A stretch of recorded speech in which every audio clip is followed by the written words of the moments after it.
In this video, you're going to learn how to process payments in Salesforce. So this will be helpful, for example, when you want to send someone an email with a Pay Now button, or you want to be able to collect recurring payments for your subscription business. Other examples could be, collecting installment payments for your project, collecting weekly payments for your cleaning business. These are all things that you can do inside of Salesforce. My name is Micaiah and I'm from Chargent. Do you want to learn more about Salesforce and payments? Well, if so, we have made a special checklist just for you. And it's on the 10 ways to make Salesforce payments safe, easy, and profitable.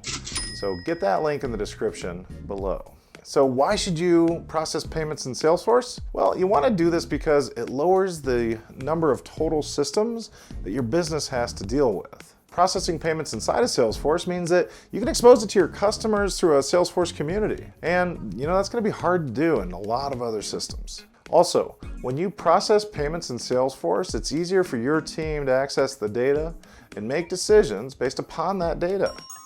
And this can be very, very challenging in a number of different ways you could set up your business. So before you begin, you should know that the technical definition of payment processing, it's to move money from one bank account to another bank account.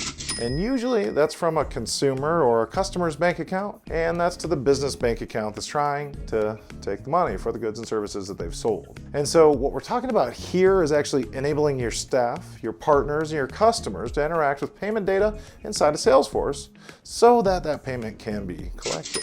So in order to collect payments inside of Salesforce, you're going to need to have a few things. And one of them is a merchant account. You could use your current merchant account if you already have one. If you don't already have one, then we here at Chargent, we could help you get one. Also, you'll need a payment gateway, and that's going to front end the merchant account. And there are several entities involved in making that happen, but it doesn't have to be complicated. So if you do have a problem, we can help you straighten it out. Here are the steps. Step 1. Ensure that you've got credentials to log into your test gateway. Step number 2, install Chargent into your Salesforce org. And step number 3, use the Chargent Gateway Setup Wizard to set up that gateway inside of Salesforce. And step number 4 is use the Chargent Payment Request Setup Wizard to get your payment request site ready. Step number 5 is test all of this by running some tests in your system. And step number 6 is customize this to meet your processes. Step number 7 is train your staff on the new system. My name is Micaiah, and at Chargent, we are dedicated to helping Salesforce customers like you keep your payments simple. All right, I want you to head over to this video here. I'll see you over there. And remember, at Chargent, we are always here to help.